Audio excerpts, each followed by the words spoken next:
Ok. Mais déjà, bonjour à tous. Donc, suite à notre exploration et étude du territoire, nous avons été marqués par l'importance de la viticulture sur celui-ci, mais aussi par la dynamique actuelle qui le touche, et notamment la déprise viticole. Donc, c'est pourquoi nous avons décidé de choisir la déprise viticole comme opportunité paysagère comme thème lieu pour notre projet. Donc, depuis les années 80 à 2000, la vigne s'est développée de façon exponentielle, recouvrant chaque parcelle, chaque espace disponible sur le territoire. Donc, c'est une monoculture de masse qui s'est installée et qui crée l'économie du territoire.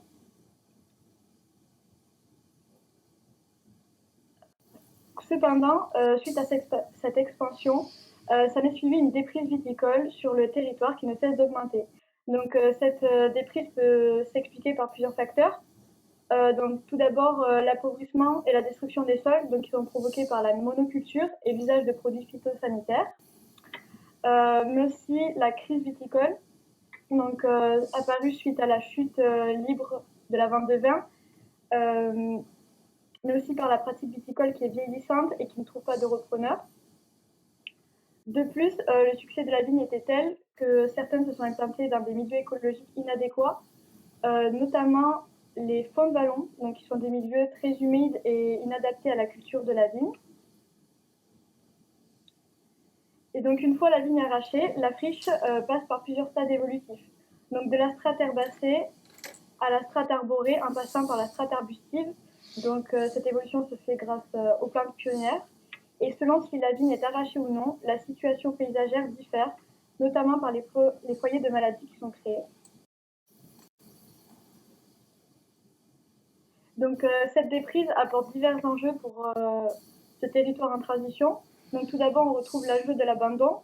Donc, c'est un état de transition et de renouvellement de la terre, mais qui ne manque pas de potentialité et encourage à l'utilisation de nouvelles pratiques. On retrouve aussi la lutte contre le refermement du paysage. En effet, un paysage ouvert permettrait de valoriser les qualités paysagères et une meilleure visibilité de celui-ci. Ensuite, nous avons l'uniformisation du paysage, donc qui est un paysage linéaire et répétitif. Le territoire est quant à lui polymorphique et offre des situations paysagères qu'il faudrait plus exploiter et mettre en avant. Et enfin, la question habitante, car ce sont les acteurs de la transition paysagère de première ligne. Donc, suite à toutes ces observations et retours sur la situation de la déprise viticole, nous avons constaté que diverses parties du territoire sont délaissées, mais ont beaucoup de potentialités. Donc, nous avons l'impression qu'il manque un relais entre les acteurs du paysage pour prendre en charge ces espaces. Donc, c'est pourquoi nous avons réfléchi à des outils réalisables permettant de créer un lien entre propriétaires et porteurs de projets. Et donc, par exemple, une association apportant un poids et une légitimité nécessaires à cette médiation. Donc, nous avons ainsi établi une démarche de fonctionnement de l'association suivant 4 étapes. Donc, tout d'abord, première étape, identification des parcelles en déprise viticole. Nous trouvons ensuite l'appel à projet afin de renouveler ces parcelles. Puis la médiation entre propriétaires et porteurs de projet. Et enfin, toujours l'accompagnement du porteur de projet.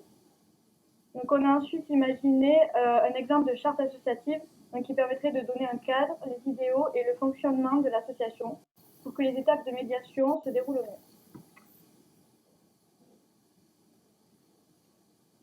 Et du coup, à titre expérimental, on a sélectionné un ensemble de friches viticoles. Le but était de mettre en pratique les possibilités qu'offre l'association collégiale vers le lien. Il faut voir au travers cet échantillon de test un essai de transition paysagère durable. Ainsi, on a commencé à réaliser des sessions carto-rando en bord de national, puisque ce sont des paysages vitrines très marquants et révélateurs du paysage de la communauté des communes. Nous avons donc identifié 3 exploitations en déprise viticole. Le premier est celui de Bel Air, ensuite Le Puy, et pour finir Rousseau, qui est le cas d'étude expérimentale où nous imaginons une mise en pratique de l'association. Ainsi, la première étape quant au cas d'étude de Rousseau était de qualifier et de quantifier les parcelles en friche. Ces parcelles occupent environ 7 hectares et montrent également différents stades de friche de l'herbacée à l'arbustive. La deuxième étape était de trouver et de rencontrer le propriétaire des parcelles en déprise. Nous avons donc appris qu'arrivé à un âge avancé, il devient difficile pour le propriétaire de s'occuper de ses parcelles. Ainsi, un voisin finit par racheter ses terres, mais les a abandonnées. Et suite à cette étape d'identification, Vers le lien fait un appel à projet et 3 personnes y répondent. Les 2 porteurs de projets retenus sont Mylène et Frédéric. Mylène voudrait expérimenter de nouvelles méthodes viticoles écologiques et Frédéric, quant à lui, aimerait entreprendre un élevage de porcs et de poules.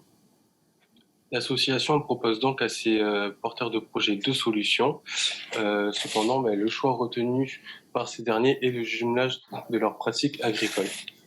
Dans un premier temps, Frédéric va donc réaliser un temps de jachère durant une année grâce à son élevage de porcs. Suite à cette période, il se verra attribuer 3 hectares de parcelles afin de poursuivre son exploitation encadrée d'arbres et de haies végétales. Mylène, quant à elle, se verra attribuer 4 hectares d'exploitation viticole écologique. Pour concilier les pratiques, les porcs seront lâchés par rotation dans les parcelles du domaine viticole, l'intérêt étant d'enlever l'herbe et les feuilles de vigne, apportant aux porcs de la nourriture et au domaine un meilleur entretien. Ainsi, cela permettra une meilleure pénétration des eaux de pluie après le passage des porcs. Les piétinements combleront les fissures du sol et égaliseront les surfaces. Et dans tout ça, dans tout ce projet imaginaire de Rousseau, le paysagiste devient un médiateur dans la question de mise en espace, mais pense aussi l'espace à grande échelle. Et pour conclure, le paysage de Rousseau s'est transformé. En effet, le paysage est moins linéaire et successif que durant la production viticole ou même de la période en friche. Ainsi, le jumelage de la viticulture et de l'élevage rend la vitrine paysagère ouverte, polymorphe et donc en dynamique plus naturelle. Au-delà du travail réalisé sur le cas de Rousseau, l'association tend réellement à être un relais dans le monde agricole afin de rendre le paysage plus diversifié, dynamique et en résonance aux problématiques paysagères d'aujourd'hui. Merci de votre attention.